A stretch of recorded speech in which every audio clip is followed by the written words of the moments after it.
আসসালামু আলাইকুম বন্ধুরা। রুহানি চিকিৎসালয়ে আপনাদের সবাইকে স্বাগত, আন্তরিক ভালোবাসা ও শুভেচ্ছা। আশা করি সকলেই ভালো আছেন। আল্লাহর বিশেষ রহমতে আমিও ভালো আছি। তো আজকে আপনাদের মাঝে নিয়ে আসছি পলাতক ব্যক্তিকে ফিরিয়ে আনার বা হাজির করার ৩য় নাম্বার তদবির। কারণ এটা কিতাবেও ৩য় নাম্বার উল্লেখ করা আছে, আর আমারও দেওয়া মতে ৩য় নাম্বার তদবিরই এটা হয়।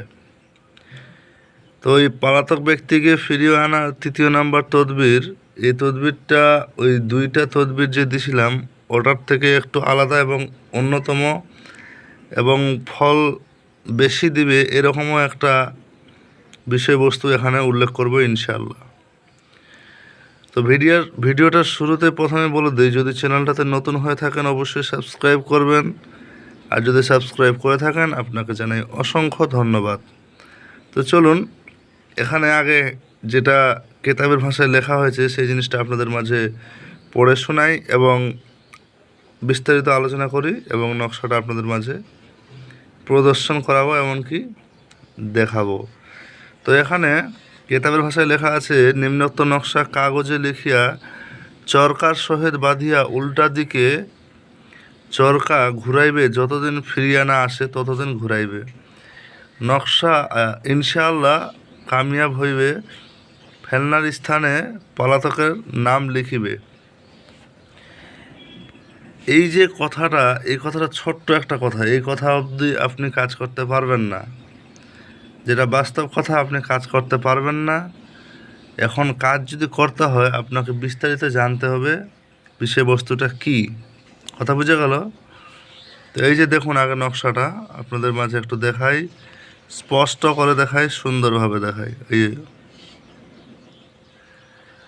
আশা করি নকশা দেখতে আপনার কোনো প্রকার সমস্যা হচ্ছে না। আচ্ছা, এবার নকশা দেখা কমপ্লিট হয়ে গেলে এবার আপনাদের মাঝে একটা কথা উল্লেখ করি।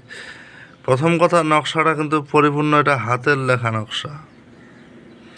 এই নকশাটা কেতাবে লিখিত আছে, কিন্তু এটা কোনো কেতাবের বা বইয়ের ভাষার লেখার নকশা এমন না, এটা কিন্তু হাতের লেখা। আর এই যে দেখেন, এই যে কেতাবের লেখা বা কম্পিউটার টাইপিংয়ের লেখা এরকম হয়, দেখতে পাচ্ছেন? তো যাই হোক, আপনাদের মাঝে যেটা নিয়ে আসছে সেটাই বলি, এটা হাতের লেখা নকশা। এই যে দেখেন,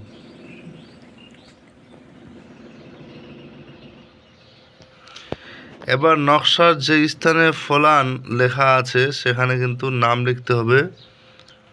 এটাই বাস্তব, এটাই আপনার প্রয়োজন। তো চলুন কথাটা একটু আগিয়ে নিয়ে যাই। এই নকশাটা আপনাকে লিখতে হবে, এখানে উল্লেখ করেছে এটা কাগজ। কাগজ কথাটার অর্থ আমরা বুঝি যে কোনো একটা লেখার বস্তু, যেটা আমরা খাতা কলম হিসাবে দেখি, যে কাগজের খাতা। তো যেমন কলম মানে আমরা বুঝি যে কলম, কিন্তু গাছের ডালের যেমন কলম বানাই, ঠিক তেমন কাগজ হিসাবে আমরা অন্য কিছুকেও নিতে পারি। কেতাবে যেটা প্রকাশভাবে উল্লেখ করেনি যে কিসের কাগজ, পেপার কাগজ নাকি গাছের ছালের কাগজ নাকি কোনো পশুর চামড়ার কাগজ, কিছু উল্লেখ করেনি। এই জায়গায় হচ্ছে কেরামতিটা। প্রথমত, কাগজ সাধারণত আমাদের নিতে হবে ভোজপত্র। আপনার যদি সামর্থ্য হয় কিংবা ক্যাপাসিটি হয় কিংবা এর চাইতে বেশি কোনো ব্যবস্থা থাকে, তাহলে আপনি সরাসরি হরিণের চামড়া ব্যবহার করবেন। কি বোঝা গেল? হরিণের চামড়া। এখানে হরিণের চামড়ায় লাগবে বিষয়টা কিন্তু এমন না, আপনি ভোজপত্র ব্যবহার করতে পারেন। বাঁশের কলম আর মেশক জাফরান কালি, এই 3টা বস্তু দিয়ে আপনি এই যন্ত্রটা লিখবেন, এই নকশাটা।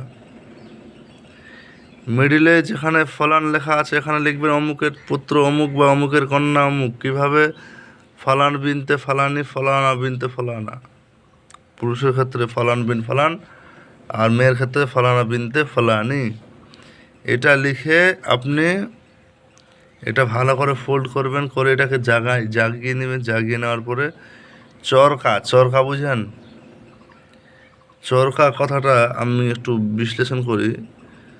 চরকা বলতে সরাসরি যে জিনিসটা বোঝায় সেটা হচ্ছে যে আমরা যে নাগরদোলা বা চরকি বলি, যেটা গোল গোল ঘুরে, সেটাতে কিন্তু বাধার কথা উল্লেখ আছে। এখন এখানে একটা বেসিক একটা জিনিস বলা হয়েছে যে উল্টা দিকে ঘোরাতে হবে। এখানে একটা ইন্টারেস্টিং বিষয় বলে ফেলি, আপনারা যদি ফ্যানে বেঁধে দেন কিংবা সরাসরি চরকিতেও বেঁধে দেন, আপনার কিন্তু সিধা দিকেই ঘুরবে, ওরা উল্টা দিকে ঘুরে না। প্রথম কথা, এই দুইটা জায়গায় আপনি তো বিফল, আপনার দ্বারা সম্ভব হলো না। এবার যদি আপনি সাইকেলের চাকায় বেঁধে দিয়ে আপনি যদি ঘোরানোর চেষ্টা করেন, তখনও কিন্তু আপনি সফলতা পেতে পারেন, আবার কষ্টকর হয়ে যায়, কারণ সাইকেলের চাকাটাও সিধা দিকেই ঘুরে।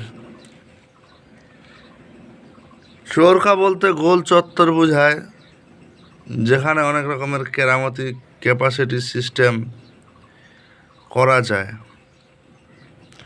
তো আপনারা চাইলে এমন কোনো জায়গায় ফিট করতে পারেন যেখানে আপনার উল্টা দিকে ঘুরবে, কিংবা আপনি নিজে হাতে ঘুরিয়ে দিতে পারবেন। কথা বুঝতে পারলেন? তো এই বিষয়টা এই পর্যন্তই আপনাদের মাঝে আমি রাখলাম।